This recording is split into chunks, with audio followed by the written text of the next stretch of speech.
नमस्कार दोस्तों, मैं विश्वजीत सिंह। दोस्तों आज बात करेंगे सूरवीर और सूरपुत्र कर्ण के बारे में।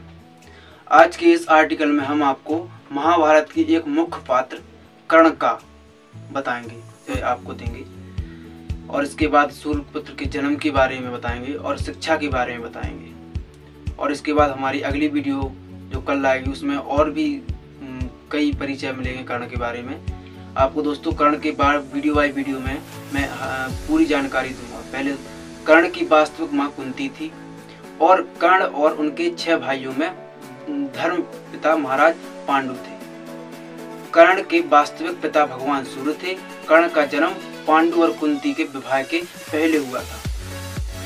कर्ण दुर्योधन का सबसे अच्छा मित्र था और महाभारत के युद्ध में वह अपने भाइयों के विरुद्ध खड़ा हुआ। दोस्तों आपको बता दें कि कर्ण की जो वास्तविक माँ है वो कुंती थी और कर्ण के वास्तविक पिता सूर्य। दोस्तों सबसे पहले बात करते हैं कर्ण के जन्म से। शुरुआत करते हैं कर्ण के जन्म के विषय से।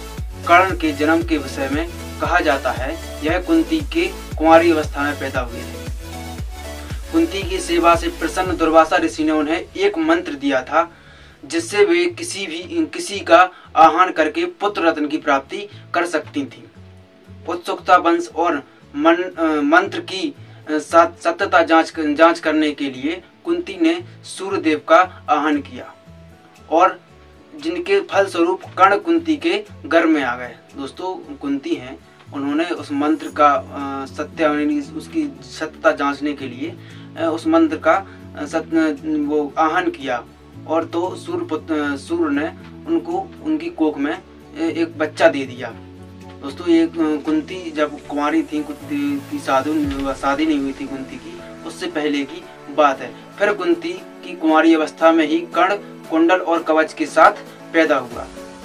तो जब कुंवारी अवस्था में कर्ण कुंडल और कवच के साथ पैदा हुआ तो कुंती ने लोग लाज और समाज के भय के कारण कर्ण को एक टोकरी में रखकर नदी में बहा दिया। वह टोकरी सूत अधिरथ और उनकी पत्नी राधा को मिली और उन्होंने उसे अपना बेटा मानकर उनका लालन पालन किया।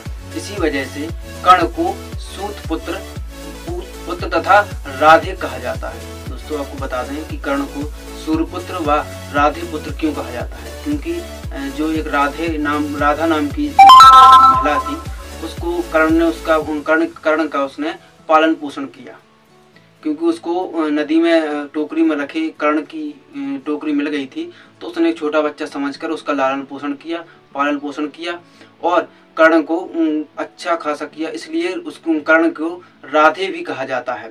और कुंती के पुत्र होने पहले कुंवारी अवस्था में कुंती के घर में आ गए थे कर्ण। तो कर्ण पांडवों में सबसे बड़े भाई थे। 5 भाई जी बाद में हुए राजा पांडु के। और दोस्तों अब बात करते हैं कर्ण की शिक्षा की। कर्ण को शस्त्र विद्या की शिक्षा गुरु द्रोणाचार्य ने दी थी, किंतु कर्ण की उत्पत्ति के विषय में उन्हें संदेह होने की वजह से उन्होंने उसे ब्रह्मास्त्र का प्रयोग करना नहीं सिखाया। तब कर्ण परशुराम के पास गए और अपने को ब्राह्मण बताकर शस्त्र विद्या सिखाने लगे। एक दिन किसी वजह से परशुराम को यह ज्ञात हो गया कि कर्ण ब्राह्मण नहीं है। फिर परशुराम ने कर्ण को एक श्राप दिया कि जिस समय तुम्हें इस विद्या की सबसे ज्यादा आवश्यकता होगी उस समय तुम इस विद्या को भूल जाओगे। दोस्तों आपको बता दें कि जो परशुराम जी थे वो केवल ब्राह्मण समाज के लोगों को ही शिक्षा देते थे और अन्य समाज के लोगों को शिक्षा नहीं देते थे। लेकिन कर्ण अपने आप को ब्राह्मण बताकर द्रोणाचार्य के पास शिक्षा के लिए गया।